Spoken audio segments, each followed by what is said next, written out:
Welcome to a new episode of Nails from A to Z. This episode is powered by Glossary Live.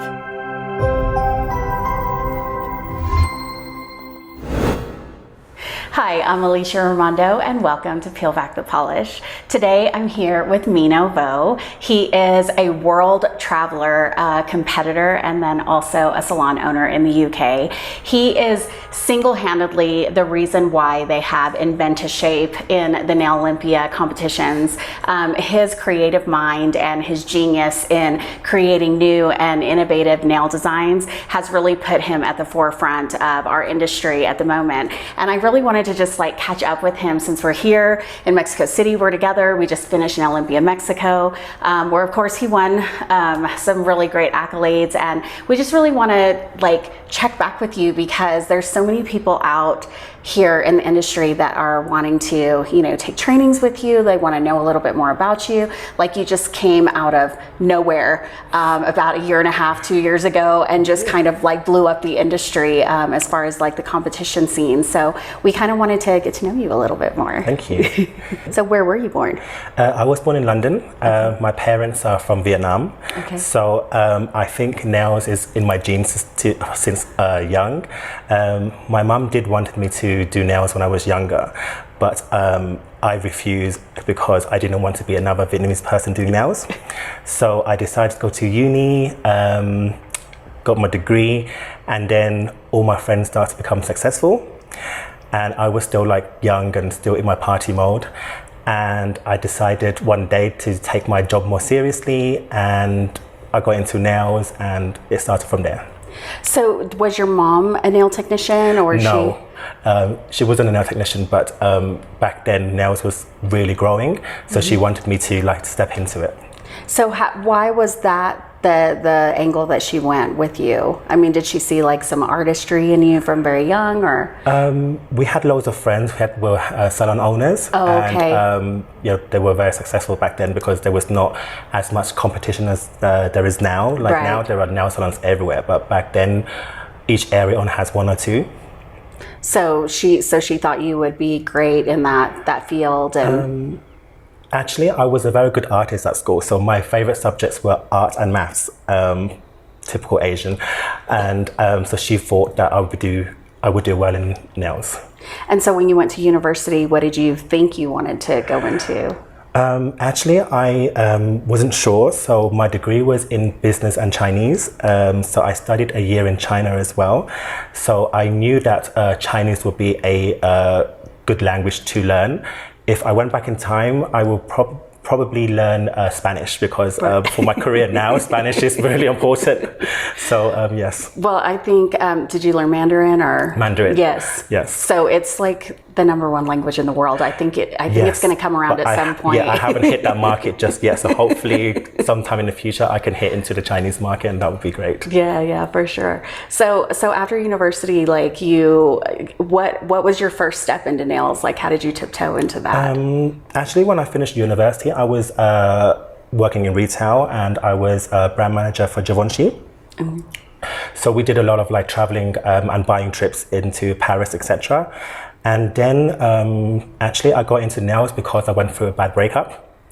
And at the moment I thought I need to get out of London, and my friend was opening a salon in Scotland and said, why don't you come and just help me? And back then all the technicians were doing the actual acrylics, and I was just doing the nail art. Like back then, like lips or Mickey Mouse, all of that was quite popular, and not many people could paint that. And I did, and I remember it was in normal polish, so it was quite hard. Oh my gosh! Yeah, it was normal polish. I was painting like Mickey Mouse and. Yeah. So around what year are we talking? 2014. Okay, so you were doing hand painting, and did you immediately kind of fall in love with it, or was it just something you were doing to get away from London? Yeah, I just want to get out of London, to be honest with you. So then I didn't actually learn nails in Scotland. When I was ready to come back and felt like I found myself, I was looking for jobs in London, but no one took me because I couldn't actually do nails. I could only paint, and right. They couldn't afford to pay someone to just paint art. So no one gave me a job, so I decided to actually rented a space in a hairdresser. And then I was actually learning online. I was like watching live streams from people in America because back then American nails were, like the best, and I was watching live streams every day. And funny thing is, back then I learned how to apply with a big brush, one bead. Yes. And then as I got into the professional route, I had to change that and change into a size 10 and use 2 or 3 beads and just less product and less filing. Yes. Well, then when you found out less product, less filing, it kind of changes the game, right? It changes, yeah. Nails look better. Actually, you do quicker nails. Yes. And they look good. Yes. Yes. So like now I can, on a busy day, I can do 20 customers a day. And the nails, I wouldn't say they're perfect, but they are still good. Yeah. Good salon nails. Good salon nails, yeah. Yes. I know. If you start going for it and making them really, then they're so thin that they're, so you have to leave them. That is one of my advantages in competing because speed has always been my thing. So I might never do the best nails in the competition, but I'm always very quick. So and you always finish on time. Always finish before time. Yeah, just so you know, finish on time. Like finish. Definitely. Yes, that's the number one thing I tell everybody in competing. Like if there's something you have to skip, skip whatever you have to finish. Definitely. I always tell like my team or students which I teach that when you compete, no matter where you're at, about 10-15 minutes into it, make sure it's clean, make sure top coat is on, make sure your red is on, because then they will give you 0 points. Yes, for sure. So so when you started getting into the salon and stuff, what kind of took you into competition? Competitions actually started about 5 years ago. I was in part of a team, and I was probably the least skilled in this team, shall we say. Okay. And my team was all invited to compete in Nail Art France, but I wasn't ready for it back then. And I came along to just kind of support. And one of my friends didn't have a model, so I stepped in. I was her model, and then it looks quite fun. So I signed up to Nail Olympia London, and that was 2 weeks later. I had no idea Nail Olympia London was as big as it is. Yes, I was a bit overwhelmed, and I couldn't put a form on back then. But I actually signed up to all of it, because all the categories I could, just because I thought I need to start somewhere, and I can start building up to a level later. Yeah, and how did that go? It went well, really well, because I got 1 second place, 1 third place, and UK top tech. Oh. So that was big. That was good. And although I wasn't the most skilled person there, I've always been quite creative. So I did manage to create something quite unique for me to, actually place. And I'm also very happy that I didn't win a first place, because that would have put me in Division 3. Right. So because I was in Division 2, I decided 1 month later to go to Canada to compete. Oh, wow. Yes, it was very fast paced. I've always been quite fast paced. If I want something, I will chase it until I get it. So, yeah. I'm kind of thinking back on this whole, like, you just jumped in and did like every category, because I think there's a lot of people out there that want to get into maybe competing, but they're like, oh, I don't know really how to do like all these different things. And I think it's really interesting that you like jumped in and did like all the categories from the start and just was like, I'm doing it. Yeah, for me was, I did all the categories because I wanted to find my strength. I didn't know what my strength was, but I knew that everyone who was successful in the industry had something unique. They specialize in one thing. Yeah. So there are people like, Olena, who specialize in pink and white. There are people like Monica in Poland, who specialize in art. And I knew I had to specialize in something. And the funny thing was, back then, I thought I want to specialize in stilettos. Okay. I still want that now. And that really helped me into my extremes, because realistically, the extreme avant-garde nails are stilettos with something special on the side. Right. So it kind of helped me understand the structure a bit better, to have the foundation of stiletto. Yes. And then you started, when did you actually start making these extreme shapes? Was this? I started these extreme shapes about my first class Okay. with Leon Cabriales. So he was teaching like prismatic shapes, like three sides.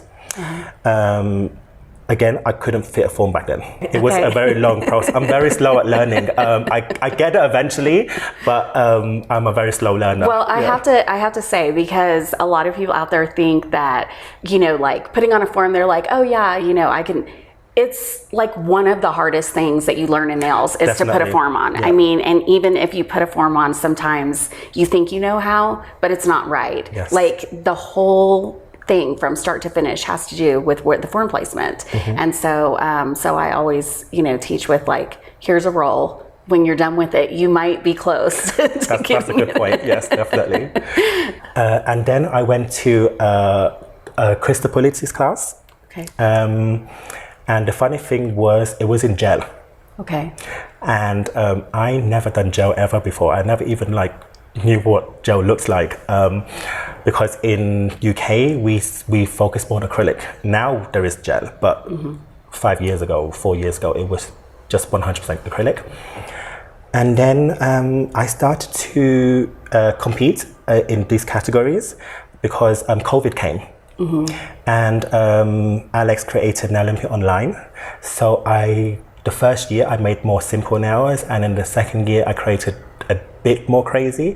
And as that continued, it progressed to the nails I have today, which I think is it's not even a nail no more. It's Right. It's like an ornament at this stage. Yes. Well, it's very avant-garde. I mean, it's taking it to, you know, the haute couture, like next Yes. level of nails, and I think that it's very inspirational. I think the work that, you know, that you're putting out now, and the this extreme shape has really kind of opened people's minds to something that maybe they never thought they could do before, or maybe there's so many techs out there that have all of these different skills, but they don't know where to channel it. So I think that this extreme shape that you've created has kind of let them go, oh, you know, you can do something like that, or I want to learn something like that. Right. And even if it's not, you know, salon style, it definitely, I think you probably could agree that no matter what you do in competition and all this stuff, you're learning, and it's helping your salon skills throughout, because you're learning product control, you're learning, Definitely. you know, how the product works or how the colors blend together, and so it just makes everything easier in the salon. 100%. Students who come to my classes, and they always come back and say it helps in their salon, because all their filing, like you said, all the product application all improves. And also a lot of people who work in the salon are scared of long nails. So when you start making these kind of nails, everything seems short and easy for you. Right. Yeah. Oh yeah, what a great point. What a great point, yeah. Because your clients are, you know, most clients are kind of, you know, relatively conservative. So Yes. it makes everything seem really easy when you're just doing little short So guys. now I feel that when I'm doing nails, it's like so short now. So you got into teaching eventually, and what has been your favorite part of that so far? My favorite part is to see my students actually winning competitions, because it really shows that I've done something right. Like when I first started teaching, one of the things I worried about was whether I can deliver knowledge. And I think over time I've developed my technique, and now it's very simple. My technique today compared to 2 years ago is completely different. Each class that I teach, when a student makes a mistake, I will find a way to kind of make sure that mistake doesn't happen again in my next class. So that's why my technique now is so simple, and the success rate of my students is almost 100%. I've never had a student which comes to my class who can't make the nails afterwards. Oh, awesome. And what kind of classes are you teaching now? I teach mostly avant-garde nails, obviously, because this is my signature. Yes. So I've got some signature shapes which I teach, and I also teach advanced shapes class for people who want to, like myself, when I started, who couldn't fit a form. I want to teach people how to fit forms properly, and I teach shapes such as almond, Gothic almond, and stilettos. And give everyone who can't fit forms and who don't know how to sculpt a chance and a start. I love that. And so if there's technicians out there that are kind of looking at your career and they're saying, oh my gosh, like you've gone through this whole competition thing, you've become this teacher, what do you think is your advice to them on where to get started or how to get started? Because I feel like a lot of technicians out there, or even people that are wanting to get into the industry, they start seeing like a lot of the interviews on Glossary Live, and they start to realize like there's so much more than just sitting in the salon all day. So if you wanted to get into kind of what you're doing, what do you think are the first steps? I think in the nail industry, there are so many ways to be successful. I can't speak for everyone because I think everyone, became successful in their own way. But how my career started was definitely through competing. From the very first day I competed, I progressed quite quickly. And when I became Division 3, I had a choice.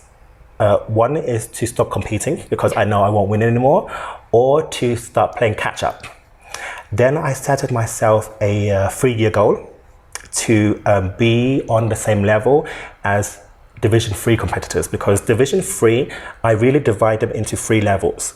Okay. A new Division 3 for people who just won their first gold medal, and then intermediate, where people who have been Division 3 for a while and they have a bit more experience, and then you have like the dinosaurs and the dragons, like the people who win everything. And I gave myself 3 years to get to that stage. It's now been 5. I don't think I'm there yet, but I'm getting close every day. It's a crazy part of the industry. I think the biggest thing is just that it's addictive. Yes. It's very addictive. It's hard to even explain. Yes, because actually I decided to stop competing last year because my career stuff became quite busy. Financially, it's quite expensive because you have to take your model and loads of expenses.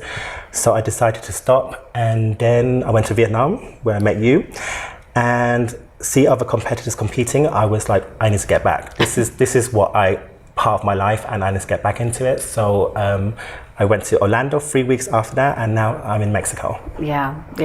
It's hard. Like every time, I haven't competed since 2010, but every time I go to a competition and I'm judging, there's the energy. You're still part of the competition regardless, yes. The energy and the passion and everything that's going on the floor, it's addictive just being around it. Yes. And it's an exciting part of the industry, and I think it's what makes the industry grow the way it does. It's those avant-garde shapes and these new techniques that come into the industry that re-inspire, old dinosaurs that are maybe sitting there going, oh, okay, it's the same thing, So all of the competitions, I think, really help push everybody kind of to the next level and help newer technicians realize, what's available out there. Definitely. Now that I start competing again, for example, avant-garde nails, I realize now that, it's become more and more popular, and I still want to stand out. So that's why works that I do now are much different to what they were a year ago, because I want to come back into competing, and I still want to be like, oh, my work still stands out after a year of, resting. It definitely does. Thank the you. Two-headed dragon was Yes. would definitely stand out. Yes, I have more ideas for the next few competitions, so I can't wait to show. Okay, so you're out traveling, you're competing, you are teaching classes all over the world, but you also have a salon at home. Yes, I do. I'm very thankful that after COVID, I managed to persuade my boyfriend into working in the salon, become a nail technician, and managing it for me, because I can't really manage that and do what I do now. That's impossible. So I'm very thankful that my partner helps me on that field. Oh, nice. And so he's at home running the salon and doing all your clients. Yes. So that's why you never see my boyfriend cheering for me in competition, because someone has to be at home, someone has to be here. Yeah. Take care of life or whatever. Yes. And so how often do your clients see you? My clients see me when When you happen to never. pop in. Yeah, basically never. I do try to work in the salon during Christmas week and in July and August. However, like last week I worked in the salon because one of our girls left and we're waiting for a new star to come. So then I'll just kind of like cover shifts at that point. Okay. And it's nice because when I did work in the salon, I didn't feel they appreciated me very much, but now when I do the nails, then I feel much more appreciated. There you go. There you go. I have a quick question on that. Do you feel like working in the salon gives you advantage over, because I think that's another confusing part of it. Like I remember when I was competing, I didn't have time to work in the salon, so I just stopped, like full stop in 2000 or something. I haven't worked in a salon since then. And I felt like people that worked in the salon got more practice than I did. So it was harder for me to compete. But then, I don't know, there's two, what is your opinion on that? Actually, when I started competing, it was very confusing for me because I had to learn how to work in the salon to separate that from competition nails. Right. So like I said, my brush went from a size 16 to a 10. I had to throw away the drill and start hand filing. Yes. I had to work completely different. Start using, more than one bead to create a good apex. Eventually I found a way where I can actually fuse the two together. So I started hand filing exactly how I would in a competition on my customers. So that helped a lot. Okay. Product applications was the same. Like I start imagining, for example, when I don't do as many pink and white or stilettos in the salon for the customers, but I always remember that when you're doing infill bead, I imagine I'm in a competition and doing my cuticle bead. Right. So I try to kind of like combine the two together. So I guess there is an advantage there. So you feel like you're practicing a little bit for a competition while you're working on your clients? Yes and no. So you practice parts of the competition. So yes. I think people think you have to practice competition nails, but competition nails are divided in so many different steps, and you can definitely practice certain steps on customers. Yes, when I do competition classes, that's exactly what I tell them. Like every single thing that you're doing in the salon, like break it up and even time it, because then like how long does it take to prepare the nail or to file or to buff or like break everything down and get your timing right, because it really helps. Yeah. Timing is really important. Everything, yeah. Actually, when I first started competing, when people complained that 1 hour is not enough or 2 hours not enough, I always said that was my advantage, because I know that other competitors, if they had 5 or 6 hours, they would make something amazing. Yes. But they are limited to what they can do in a short amount of time. Yes. So actually, for beginners, for new competitors, that's the advantage. Yes. I agree with that so wholeheartedly, because a lot of people think who wins a competition is the best nail technician there. And I don't agree with that. I think it's the technician that messes up the least, because we're all going to mess up in that time frame. You only have so much time and you have to put your stuff down. Yes. And then whatever's there is there, and it's not the best tech. It's the one that messed up the least that day. Definitely. Yeah. I totally agree with you. I don't know a single technician which says, I am 100% happy with my competition work. Right. Everyone would tell me, I messed up here, I messed up here, I messed up here, and then we just have to wait to see who messed up the least. Right. Yeah, if we had 5 hours, it would be, it'd be too hard to judge. Yes, definitely. There'd be a lot of 9s and 10s out there. So now that you are, having this career, traveling around, doing everything, where do you think is your next step? Oh, my next step. Are you finished with your 3-year goal, or you're working? I'm still working towards that. I don't feel like I am where I want to be yet. I do have a goal, but I don't want to say that out loud. Okay. It's your personal goal. I think it's an obvious goal, but I will keep working towards it. And for now, I just need to improve my structure. I need to improve my pink and whites, my stilettos, and So now that you are out teaching classes and actually and in the salon as well, where can people find you? Because I know that a lot of people want to learn these extreme shapes. They want to see. Your nails are amazing, and when you see them online and you see them everywhere, I know a lot of people are like, how do I take his class? Or so how do they find out where to find you? Generally, I always post where I'm at. I normally have kind of like a post a year in all the countries that I'll be visiting. And so you're on Instagram, Facebook, yes, you're on everything. Yeah, okay. on pretty much everything. I haven't got into TikTok yet. I tried to, but it's a lot. It's too much for me. Hopefully, I'll get there at some point. Yeah. So they can find out your schedule kind of on your social media. Yes, most of the time I would. Even if I'm not in a certain country, I should be quite near enough for you to travel, I would say.